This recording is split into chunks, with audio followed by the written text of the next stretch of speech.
Good morning, dear children. We have done all our letters in the cursive. Today we'll revise all the letters in capital also and in small also. So let's revise the small ones and we'll try to write as many letters as we can without lifting a pencil, right? आप भी ऐसी कोशिश करेंगे बिना pencil उठाए जितने भी letters आप लिख पाए. Let's start. A, B, right? You can write slowly. जैसे आपको convenient लगे ना बेटा, धीरे धीरे लिखिए, सुंदर राइटिंग में लिखिए और कोशिश कीजिए कि पेंसिल ना लिफ्ट करें. F की फॉर्मेशन देखिए बेटा. F बहुत सारे स्टूडेंट्स रॉन्ग करते हैं.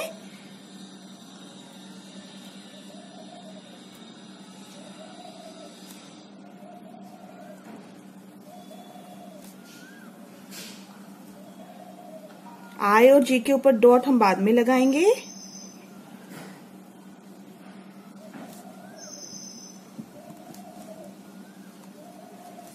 M और N की फॉर्मेशन देखिए, यहां भी बहुत मिस्टेक्स होती हैं. Look at P also. P और H में बहुत कंफ्यूज होते हैं बच्चे.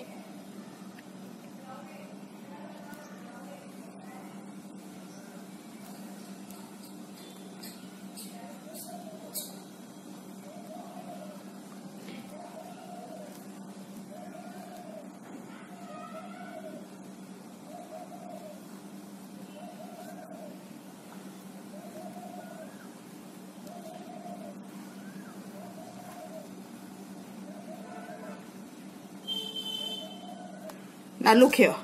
I have completed A to Z in one right line. ये T के ऊपर right and I और J के ऊपर dots.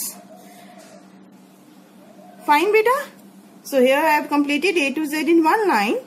I hope you can also do that. Try to do that. अगर in case अगर नहीं भी आता है एक लाइन में तो जितने letters one line में आएंगे उसके बाद the remaining ones you can write in the next line, right?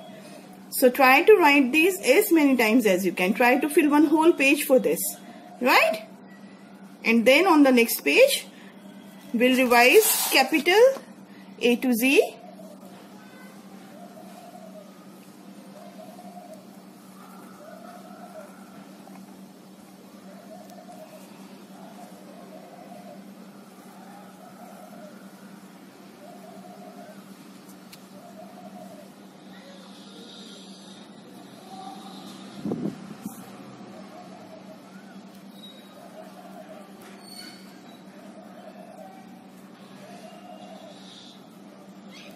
I'm just repeating in case अगर आप किसी भी लेटर की फॉर्मेशन भूल गए हैं, you will recollect from here.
I hope you all enjoy writing in cursive now.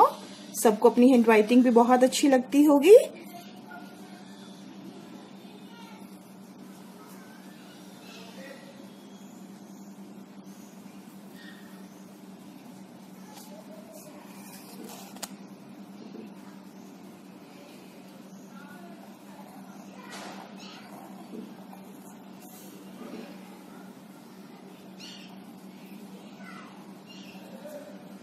Right? So this way we have completed A to Z in capitals also. Right? Now I want to remove some confusions regarding some letters beta. थोड़ा से differences वो ma'am आपको clear करना चाहते हैं. Like this is small h and this is P.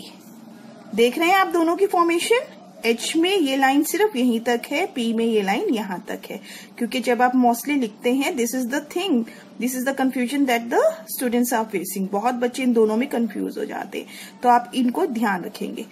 H and P. Right? अब O की formation ये भी होती है. ठीक है, आप ऐसे सिंपल ये भी लिख सकते हैं, नो प्रॉब्लम्स. राइट? फॉर्मेशंस आपको डिफरेंट बुक्स में अलग अलग मिलेंगी. You can follow any one but it should be correct. Right? अब O और Q में बहुत कंफ्यूजन होता है, कैपिटल O एंड Q. अब Q में क्या करना है बेटा? O में आप इसको ऊपर लूप करते थे, Q में नीचे करना है. राइट? Don't forget that. तो अगर आप ऐसे लिखें या ऐसे भी लिखेंगे, that is not a problem कि आपने ऐसे लिखा या ऐसे लिखा. बट ये देखिए, O में ऊपर लूप है, Q में नीचे है. Fine? Never forget that. E and L. जब आप E लिखते हैं, E comes in these two lines. Remember that. ठीक है? E इस ब्लू लाइंस के बीच में आ रहा है और L जो है वो ऐसे आ रहा है. तो अगर आप E को E लिखते हुए बड़ा कर देंगे, it will become L and it will be wrong. So remember that. These are some confusions that mostly you are facing. F की फॉर्मेशन बहुत सारे बच्चे रॉन्ग लिखते हैं. I am showing it over here again. इसकी आप थोड़ी ज्यादा प्रैक्टिस कर लीजिए अगर आपको भी प्रॉब्लम आ रही है. ठीक है? This is F and I don't think any other कहीं और कंफ्यूजन मुझे लगता नहीं है किसी और में. हाँ, G and Q. This is G, small G like this. ठीक है, ये G है and then this is Q. G में आपने इसको फ्रंट में लूप किया ऐसे, Q में आपने इसको पीछे घुमाया. फाइन? ये भी एक कंफ्यूजन रहता है, तो इसका भी ध्यान रखेंगे. Now keep on practising cursive. आपको बार बार प्रैक्टिस करना है. राइट? अब मैम ने आपको A से Z तक सिखा दिया बेटा. राइट? अब जितनी प्रैक्टिस आप करेंगे उतनी ज्यादा आपकी हैंड राइटिंग इम्प्रूव होगी. So learn to write and then teach your siblings, teach your brother and sister, teach your parents also how to write in cursive. Right?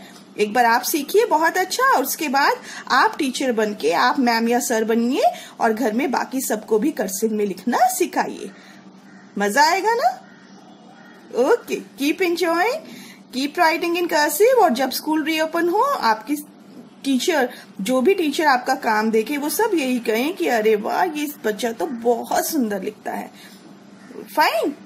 Make your teacher proud of you, right? Make your parents proud of you. फिर हम लोगों के calligraphy competitions भी होते हैं, cursive hand writing के competitions भी होंगे. That time you can do that.